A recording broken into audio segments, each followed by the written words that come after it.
Эфир Абхазского телевидения продолжается. Вы смотрите информационный выпуск Амшекшара. Здравствуйте. Сегодня в выпуске. Все запланированные учебно-боевые задачи выполнены. Активная фаза оперативно-тактических учений Вооруженных сил Абхазии завершилась успешно. В 7 городах запустили масштабный проект «Прошагай Абхазию».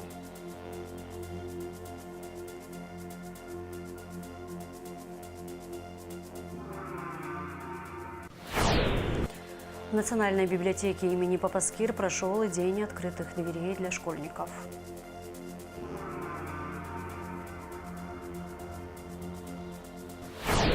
17 октября жители города Гал отметили 93-ю годовщину со дня его основания.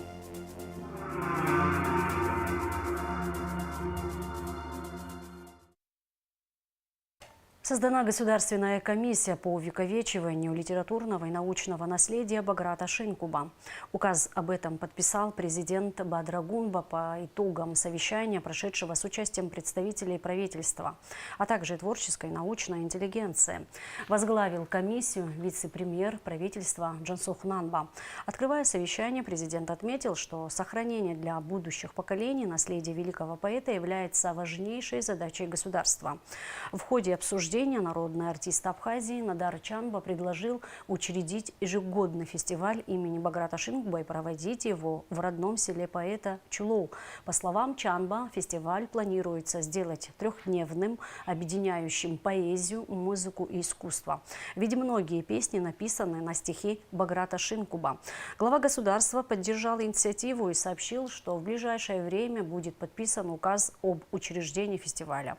Кроме того, на совещании обсуждались вопросы, связанные с подготовкой к 110-летнему юбилею народного поэта, который будет отмечаться в 2027 году. Итак, активная фаза оперативно-тактических учений Вооруженных сил Абхазии завершилась. Боевые стрельбы и практические занятия проходили сразу на 3 полигонах – Цабал, Ачымарда, Нагвалоу. В учениях были задействованы совместные группировки общевойсковых и артиллерийских подразделений Минобороны Абхазии и Вооруженных сил России. Военные учения – один из важнейших элементов повышения боеспособности наших войск. Их проведение решает сразу несколько задач. Ведь именно в полевых условиях солдат может показать все свои способности. Поэтому абхазская армия всегда на страже Родины. В соответствии с приказом главнокомандующего Вооруженными силами Абхазии Бадры Гунба с 13 октября начались масштабные оперативно-тактические учения по всей республике. Учения уже начались. Они стартовали с внезапного подъема по боевой тревоге. Войска приступили к выполнению учебно-боевых задач с момента получения сигналов оповещения и команд боевого управления. Проведение таких учений имеет особое значение. Они позволяют не только проверить уровень боеготовности наших подразделений, но и отработать взаимодействие между всеми структурами, ответственными за оборону и безопасность нашего государства. Мы должны последовательно укреплять наши вооруженные силы как главный гарант стабильности, мира и безопасности нашего государства. Сильная армия, высокопрофессиональные кадры и надежная система координации действий – это залог уверенности граждан в завтрашнем дне и защиты национальных интересов. Так, в администрации города Сухум прошел один из этапов оперативно-тактических учений с группировкой войск Вооруженных сил Республики Абхазия. Согласно легенде учений, в одном из районов Приморской республики состоялся показ работы штаба территориальной обороны. Было доложено, что штаб работает слаженно в соответствии с планом учений. В заседании приняли участие премьер-министр Владимир Делба, министр обороны Владимир Ануа, начальник генштаба Минобороны Владимир Савченко, главы администрации городов и районов республики. Мы сейчас проведем мероприятие по общим тактическим нашим позициям в рамках проводимых мероприятий в соответствии с решением президента Республики Абхазия. Эти мероприятия покажут и недостатки, и преимущества. Потом мы, естественно, все вместе с учетом специалистов оценим и будем точно понимать в экстренных ситуациях, как себя вести, как поступать, как слаженно будут работать все уполномоченные органы государственной власти, силовой блок, вооруженные силы Республики Абхазия. Поэтому я со своей стороны проинформирую главу государства. Полагаю, что у нас еще впереди несколько дней, мы точно проведем также отлаженно вместе, все выполняя боевые задачи. Мы обязательно к чему-то придем, конечно, все вместе. Но мы на этом не остановимся, мы будем дальше продолжать, конечно, значит, мы к этому уже с июня, месяца идем. Так что большое спасибо. Естественно, учения будут продолжаться, мы доведем его до конца. И нашими учениями командует президент, главнокомандующий, и мы все обязаны, конечно, выполнять поставленные задачи. В первый день учений в 1-й и 2-й резервной бригаде начались сборы. В призывные пункты обращались все резервисты со всех сел Ачамчирского и Гудаутского района. Все военнообязанные проходили регистрацию. В призывной пункт приходили и жители сел, и горожане. Явка резервистов была довольно высокой. Военный комиссариат Гудаутского района с получением сегодня, то есть 13 октября в 7 часов 37 минут распоряжения был переведен в боевую готовность военный комиссариат. По команде полная. Мы должны призвать из запаса военнообязанных и технику по штату военного времени. В связи этого глава администрации с сегодняшнего утра после получения этой задачи собрал экстренное совещание с главами администрации района и руководителями организаций учреждений. Второй день учений начался с облета мест сбора подразделений. Первая локация, куда должен приземлиться вертолет с президентом, это город Тхорчал. Резервисты Тхорчалского района начали собираться на месте проведения оперативно-тактических учений. Выбор места пал на действующий стадион. Ни секунды не теряя времени, главнокомандующий вылетает с международного аэропорта имени Владислава Ардзенба. Вертолет, на борту которого также были министр обороны Владимир Ануа, начальник генштаба вооруженных сил Владимир Савченко и секретарь Совбеза Рауль Лолова, приземляется в Тхорчале в назначенное время.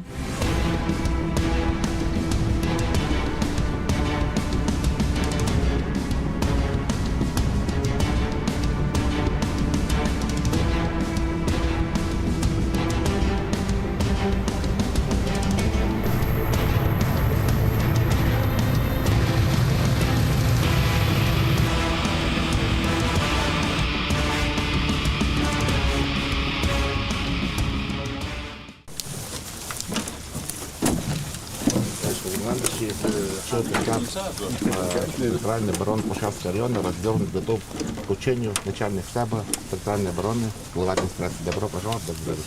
Далее Бадра Гунба направился в сторону резервистов, приветствуя всех на своем пути. Среди военнообязанных и ветераны Отечественной войны народа Абхазии. Президент отметил вклад ветеранов, которые делятся опытом и воспитывают у молодого поколения любовь к родине и чувство долга.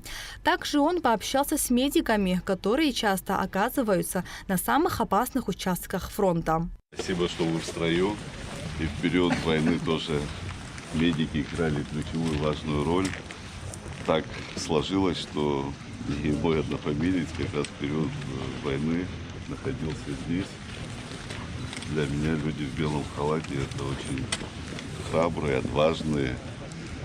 И люди, которые спасли хотя бы одну жизнь, это для нас герои. Спасибо вам большое, низкий поклон. Президент страны ознакомился с текущей обстановкой, ходом развертывания сил на местности и заслушал доклады о подготовке личного состава, задействованной техники и выполнении поставленных задач учений. Очень важно, чтобы сегодня молодые ребята, новобранцы, имели возможность практиковаться и получать опыт у своих старших коллег. Сегодня очень много здесь я вижу ветеранов Отечественной войны. Среди вас ваши сыновья, представители более молодого поколения, которые должны и призваны служить своему Отечеству, перенимать весь опыт, накопленный у наших ветеранов. Спустя 32 года у нас сохраняются все те же угрозы. Никто не отказался от реваншистских действий. Учитывая вышеизложенное, нам надо быть готовыми к развитию любых сценариев. Главнокомандующий вооруженными силами Гунба ознакомился с текущей обстановкой и ходом развертывания сил на местности и в селе Кутол. Напоминаем, что учения проходили по всей территории страны в круглосуточном режиме с широким привлечением резервистов. Товарищ главнокомандующий, личный состав первой бригады построено. По списку 1000 человек оповещено 700 человек, на лицо 300 человек, 400 человек ожидаем. Вольно. Далее глава государства на вертолете направился в сторону Ачамчиры. Здесь уже в назначенное время выстроились резервисты сел Ачамчирского района.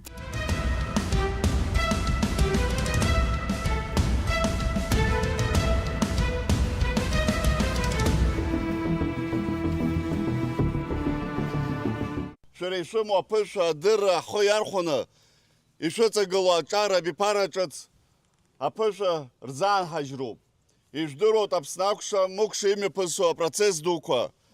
Яха иғоп амчыраква. Истахо ара чыцла. Айбышра хламзах артра. Ахахара хазахязыруб. Вейпшим асценариква.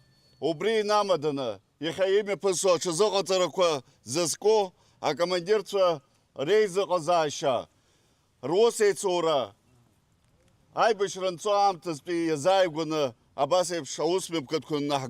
Нужно подготовить не только личный состав, технику и оружие, но нужно еще и подготовить район предстоящих действий. Это тоже большой пласт такой работы, который стоит перед командованием. Нужно провести рекогносцировку, в деталях определить маршруты. Все это нужно делать скрытно, потому что учение двустороннее, и противоположная сторона использует все силы и средства. Это беспилотные летательные аппараты, диверсионно-разведывательные группы для того, чтобы вскрыть характер действий бригады. Действительно, только в мирной цели, чтобы мы все собирались, чтобы войны не было. Ну, вокруг мы все видим в мире, что происходит. Ну, вот этого бы не было бы, конечно, чтобы мирное всем, по всему миру, чтобы мир было. Вот это мы и желаем. Это очень хорошее дело, потому что, не дай бог, но в случае какой-то опасности, чтобы слаженность была, чтобы люди могли быть оповещены вовремя, чтобы каждый знал, что будет делать. После города Ачамчира Бадрагунба прилетел в город Гудаута, где его также ждали резервисты. Полковник абхазской армии Роман Цукба доложил президенту о количестве резервистов и представленной технике. Бадрагунба подчеркнул, что абхазский народ должен быть готов в любое время встать на защиту Родины. В масштабных оперативно-тактических учениях, которые проходили в эти дни, были задействованы все силовые структуры республики. Руководит учениями главнокомандующий вооруженными силами Бадрагунба. Основная задача очередного этапа учений – отработка координации действий силовых ведомств при проведении контртеррористической операции по освобождению заложников. В маневрах участвуют спецподразделения СГБ, Центра спецназначения, отдела сопровождения оперативных мероприятий, МЧС, МВД и Минобороны. Уже на 4-й день началась активная фаза двусторонних оперативно-тактических учений вооруженных сил Абхазии сразу на 3 полигонах страны, которая оказалась завершающим звеном в учениях. На полигон Цабал на место дислокации прибыл президент страны Бадрагунба. Сегодня 4-й день оперативно-тактических учений. Мы находимся на военном полигоне Цабал, где в назначенное время должны начаться учения. С минуты на минуту в ход пойдут оружие, вертолеты, военная техника и многое другое. Войска Вооруженных сил Республики Абхазия и Вооруженных сил Российской Федерации совместным действием по плану учений готовы. Начальник генерального штаба генерал-полковник Савченко. Здравия желаю. В масштабных маневрах принимают участие совместные группировки общевойсковых и артиллерийских подразделений Минобороны Абхазии и Вооруженных сил России. На всех этапах войска обучаемых подразделений действовали слаженно, в условиях максимально приближенных к реальным боевым действиям. За ходом учений наблюдают руководители страны вместе с представителями Минобороны Абхазии. Личный состав на местах. Подор, я звезда, к бою готов.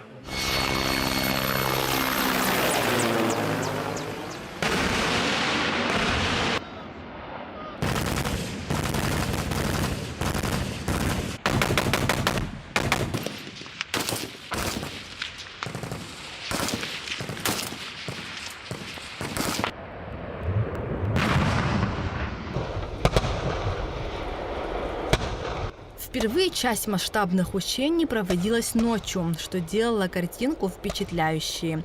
На полях учений, где шла настоящая битва, будущие защитники Родины оттачивали свои навыки. Стрельба велась повсюду, пули летели со всех сторон. Первым в ход пошла авиация, затем в бой вступает тяжелая артиллерия. Повсюду слышны звуки военной техники. Гаубицы, беспилотники с гранатометом, внедорожники с пулеметами. Все это оживало на полигоне Цабал. Атаку тем временем отражала пехота, используя все виды стрелкового оружия. Огонь!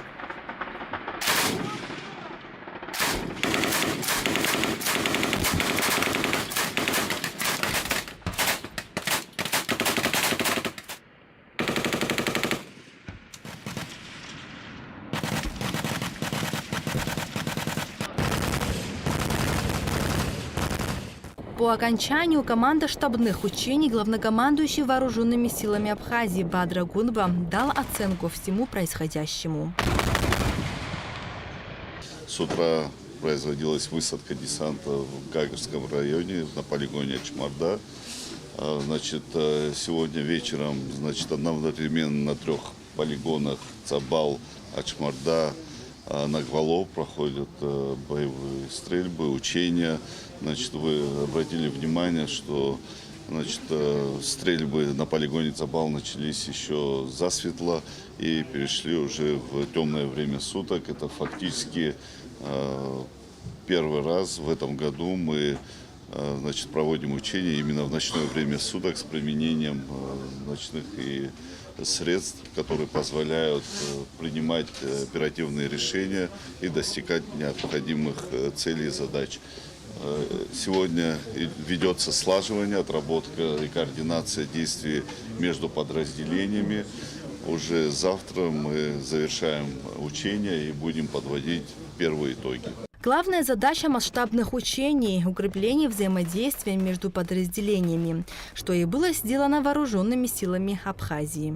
Налач Хинджерия, Рамо Камкия, Давид Давиц, Юрий Катиба, Давид Хашик, Дмитрий Кромов, Абхазское телевидение. Премьер-министр Владимир Дылба подписал распоряжение о призыве в октябре-декабре 2025 года на военную службу граждан Абхазии. Согласно документу, Министерству обороны поручено осуществлять общее руководство и контроль за проведением мероприятий, связанных с призывом на военную службу граждан Республики Абхазия. В течение 15 дней с даты окончания призыва представить в Кабинет министров информацию об итогах осеннего призыва. В распоряжении также прописаны поручения администрациям города Сухум и районов, МВД, Минздраву, Минпросвещения и государственным СМИ. Встреча президента Российской Федерации Владимира Путина и главы Белого дома Дональда Трампа в Венгрии может состояться в ближайшие 2 недели или позже. Об этом сообщил пресс-секретарь российского лидера Дмитрий Песков в Москве в пятницу. Песков подчеркнул, что решение о месте проведения переговоров принималось по взаимной договоренности. Он также уточнил, что общение между Путиным и Трампом состоялось по инициативе российского лидера, в частности, чтобы поздравить главу Белого дома с успехами в стабилизации ситуации в секторе Газа. Повестку предстоящего 65-го раунда женевских дискуссий, а также актуальные вопросы региональной безопасности обсудили замминистра иностранных дел Одиссея Бигвава и сопредседателя международных дискуссий по безопасности и стабильности в Закавказье. Был вновь поднят вопрос о возобновлении деятельности механизма по предотвращению и реагированию на инциденты в городе Гал.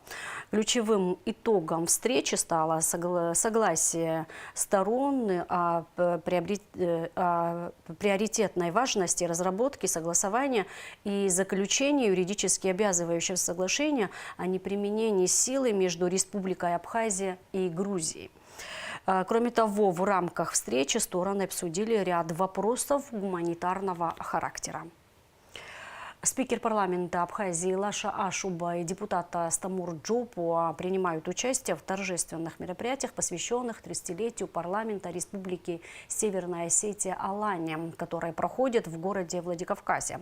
В рамках торжественных мероприятий состоялась церемония возложения цветов к вечному огню у мемориала славы. Депутаты почтили память героев Великой Отечественной войны. Лаша Ашуба участвовал в рабочей встрече, которую провел председатель парламента Северной Осетии Теймураз Тускаев с руководителями делегации, прибывших на торжества. В 7 городах республики – Гагре, Гудауте, Новом Афоне, Сухуме, Чемчерет, Корчали и Гали – стартовал проект «Прошагай Абхазию». В каждом из них разработан уникальный туристический маршрут, рассчитанный на 1,5–2 часа пешей прогулки. В день старта проекта все желающие вместе с гидами прошли по этим маршрутам, узнали об истории мест, достопримечательностях и важных объектах. В Сухуме проект стартовал со станции Гума. В церемонии приняли участие вице-президент Беслан Бигвава и главный управляющий партнер web.rf по городскому развитию Ирина Макеева. Более 200 участников, местные жители, туристы, представители администрации, бизнеса, общественных организаций и волонтеры объединились в команды и отправились в цифровой квест по заранее разработанным маршрутам, которые были подготовлены при содействии местных администраций. Участники посетили исторические достопримечательности, уникальные природные объекты, патриотические места, современные общественные пространства, объекты культурного наследия. В Сухуме акция стартовала на культурно-деловой площадке ГУМА. В мероприятии приняли участие вице-президент Беслан Бигвава и главный управляющий партнер ВЭБ-РФ по городскому развитию Ирина Макеева. Я рад видеть такое количество людей, которые участвуют в этом проекте. Я сам рад быть частью этого замечательного события. Хотелось бы пожелать всем в этом проекте познать еще больше Абхазию, узнать наши традиции, обычаи. У нас множество исторических мест, где можно посетить их. Хотелось бы вам пожелать найти друзей, получить незабываемые впечатления, и чтобы этот проект дал импульсом для того, чтобы еще больше людей приобщались к нему, чтобы о нашей стране узнало как можно больше людей. Как готовится турист, когда едет? В первую очередь он смотрит и думает: так, я пойду сюда, сюда, поставит себе галочки, прокладывает маршрут. Но что самое важное, жители, когда идут по своему городу, его заново открывают. Вначале мы думали, что это просто какое-то интересное мероприятие, когда все собрались там с хэштегами, с песнями и плясками, идут по городу. Оказалось, что те места, которые мы наносим на карту, те отели, те кафе, те небольшие магазинчики, а потом туда больше ходят людей.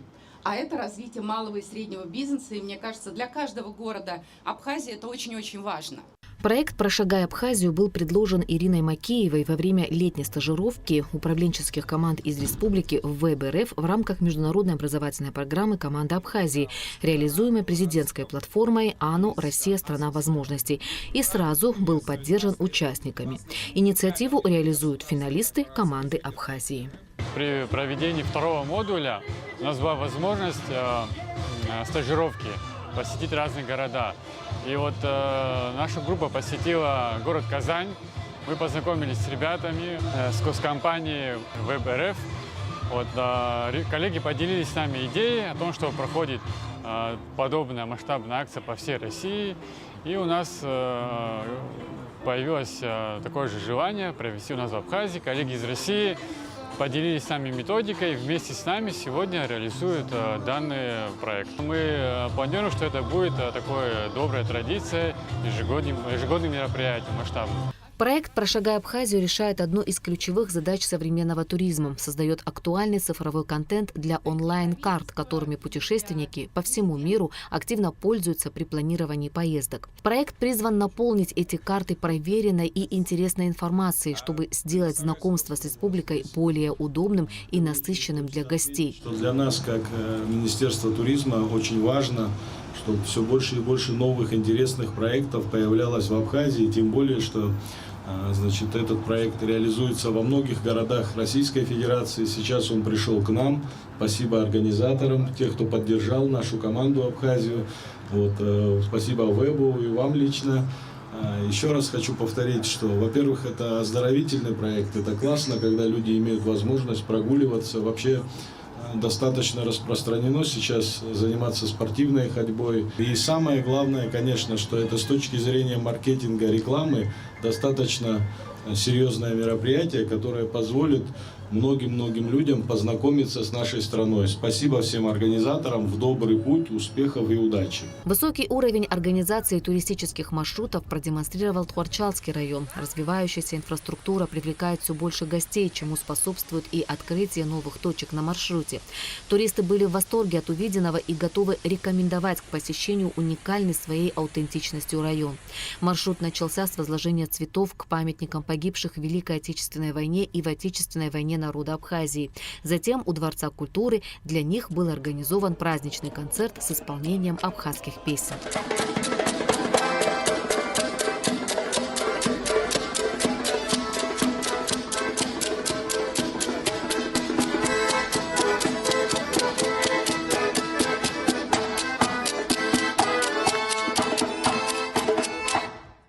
Главным результатом прогулки стало наполнение онлайн-карт уникальными материалами. Участники загружали фотографии, видеоотзывы и делились интересными фактами, создавая тем самым современный цифровой путеводитель. Своими впечатлениями они также активно делились в социальных сетях с хэштегом «Прошагай Абхазию».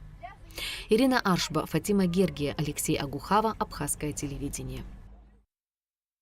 Самому восточному городу Абхазии исполнилось 93 года. Утопающий в ярких красках осени, Гал отметил свой праздник.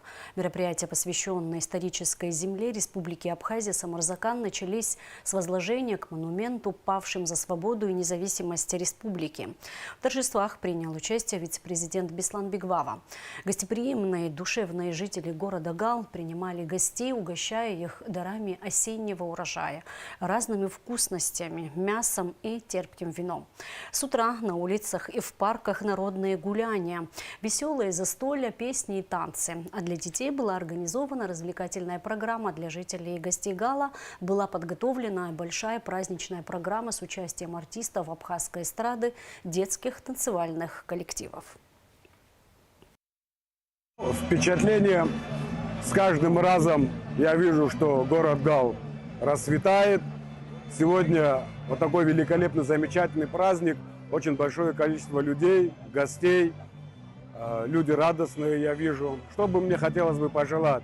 Город Гал – это такой прекрасный уголок нашей страны, нашей Абхазии. Мне хотелось бы пожелать всем жителям города Гал расцветания, чтобы каждый день, каждое утро жителям города Гал дарил надежду, радость, исполнение желаний, чтобы дети росли в заботе, в теплоте. Конечно же, удачи всем пожелать и самое главное, чистого мирного неба над головой. На лучшее скульптурное изображение основателю населенного пункта Гал Тлабгану Кецба с целью установки памятника в городе Гал будет объявлен открытый конкурс. Решение принято Государственной комиссией по монументальному искусству. Комиссия также определилась с проектом скульптурного изображения народного поэта Иуи Когоня. В течение 3 месяцев автор Амир Анадлиба представит окончательный вариант скульптурного изображения. Бюст Иуи Когоня будет установлен вместо памятника поэту, разрушенного во время Отечественной войны народа Абхазии. Проблемам межкультурного общения посвящался круглый стол, который прошел в Абхазском государственном университете. Участниками встречи стали преподаватели и студенты АГУ, МГУ и Адыгейского государственного университета. Итогом мероприятия, которое продлится до 21 октября, станет подписание соглашения между кафедрами русского языка АГУ и МГУ. Также в рамках встречи запланированы лекции для студентов и преподавателей. Гунда Шоуа продолжит тему. Ключевая тема дискуссии «Межкультурное общение, контакты и конфликты» охватывала широкий спектр вопросов, связанных с ролью языка и культуры в налаживании взаимопонимания между народами. Мероприятие объединило преподавателей и исследователей из России и Абхазии. В нем участвовали представители Московского, Адыгейского и Абхазского государственных университетов.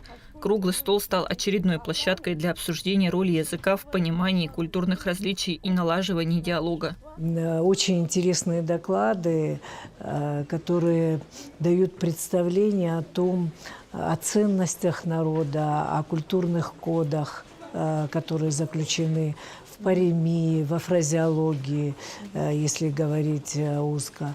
Я думаю, что такие контакты, они позволяют на самом деле лучше узнать друг друга. Но не менее важную ценность обретает то, что в этом году, в рамках соглашения между вузами, Абхазским государственным университетом и МГУ имени Ломоносова заключен общий большой договор, рамочный договор.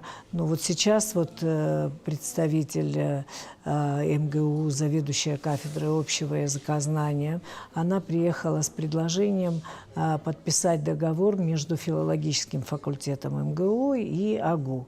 Они предлагают такое региональное исследование языкового сознания народа Абхазии. Участники круглого стола подчеркнули, что язык и культура являются не только средствами коммуникации, но и носителями исторической памяти, ценностей и традиций. В этой связи изучение языков и культуры соседних народов предоставляется важным фактором укрепления добрососедских отношений и предотвращения конфликтов. По материалам круглого стола будут публикованы в данном случае 12 работ от нас, 15 работ от Адыгейского университета.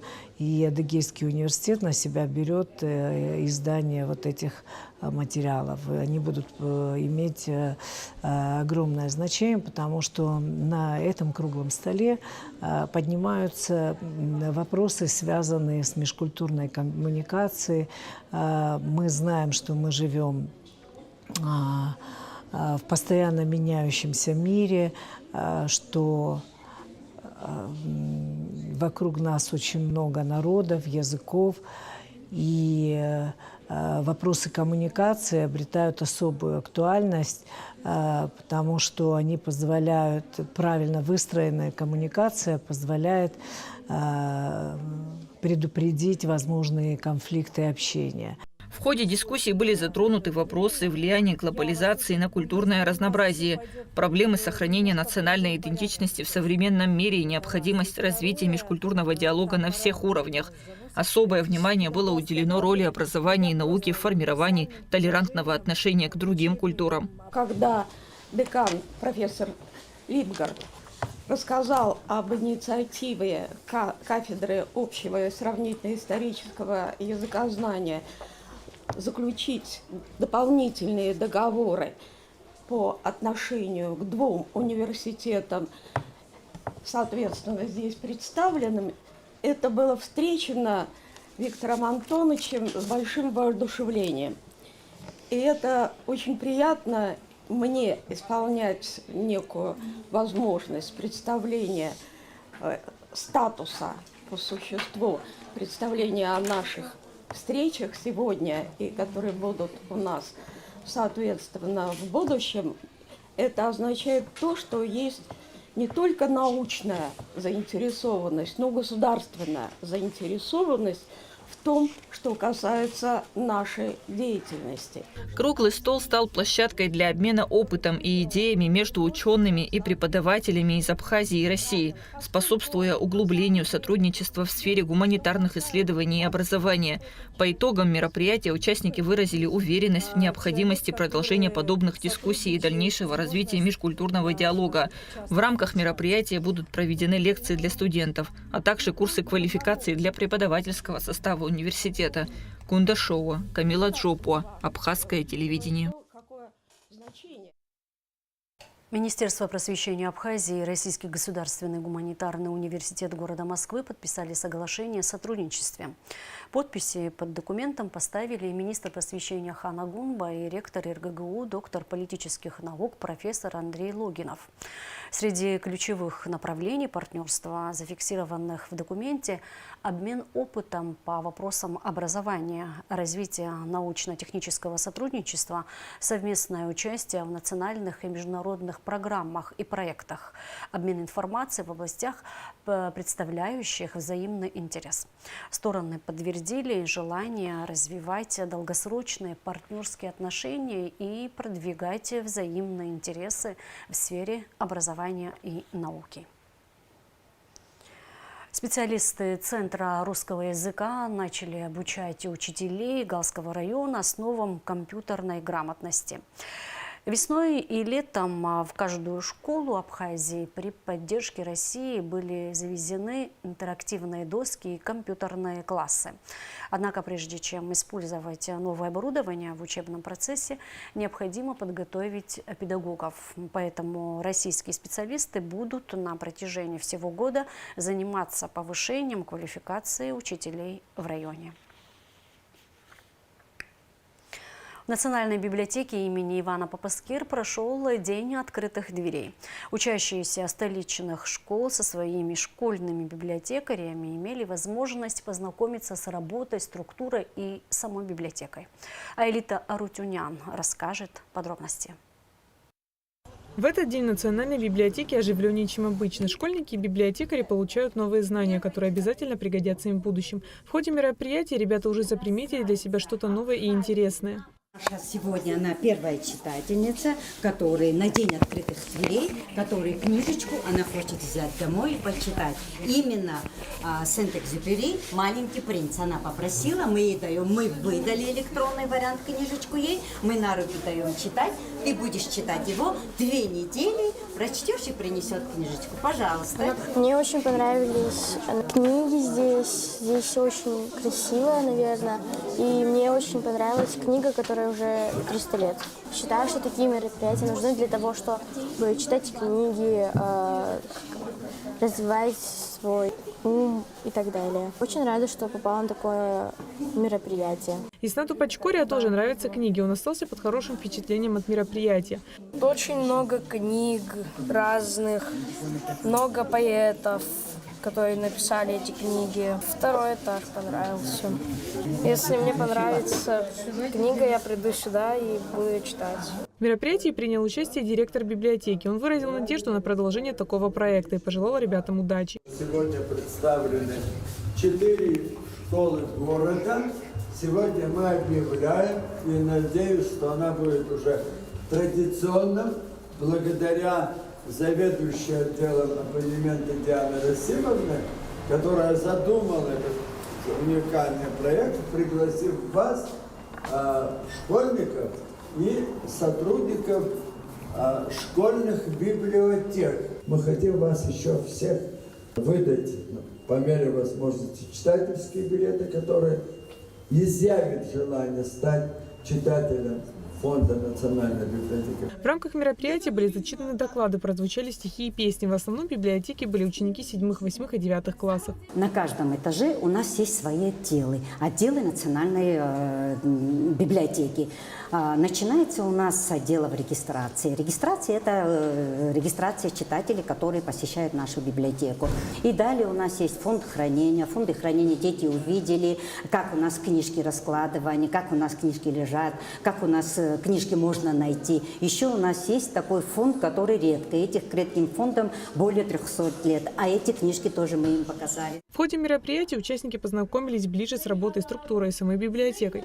Также Диана Гулия, заведующая отдела абонемента Национальной библиотеки имени Попаскир, поблагодарила всех участников мероприятия и отметила важность неоцифрованных книг. В этом мире больше начало подниматься в своем имидже именно электронные книги, электронные версии, интернет, вот это все, чтобы библиотеки, они могли дальше продвигать свою именно книгу, чтобы дети знали, что книга – это есть начало всего. Без книги интернет тоже не получилось бы. Проведение мероприятий такого рода помогает узнать много нового о библиотеке, структуре работы и просто ближе познакомить человека с книгой. Аэлита Арутюнян, Эльдар Дамиров, Абхазское телевидение.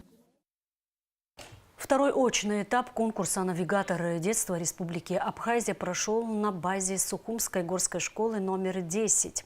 Этот проект направлен на поиск и подготовку талантливых специалистов, которые станут наставниками по воспитанию и помогут вывести образовательную работу в школах Абхазии на новый уровень. Одним из главных критериев отбора является знание абхазского языка. 24 претендента на победу продемонстрировали свои профессиональные навыки, решая сложные педагогические кейсы и предлагая нестандартные выходы из предложенных ситуаций. Оценивало выступления конкурсантов авторитетное экспертное жюри. Организаторы конкурса – Министерство просвещения Абхазии и России и Российский детско-юношеский центр. А сейчас расскажем о погоде в ближайшие сутки. По сообщению гидрометцентра, в выходные дни в Абхазии ожидается переменная облачность. В субботу без осадков, в воскресенье временами дождь и гроза. Температура воздуха ночью плюс 9-14, днем плюс 15-20 градусов. Температура морской воды плюс 18 градусов. На этом наш выпуск завершен. Всего вам доброго. До встречи в эфире.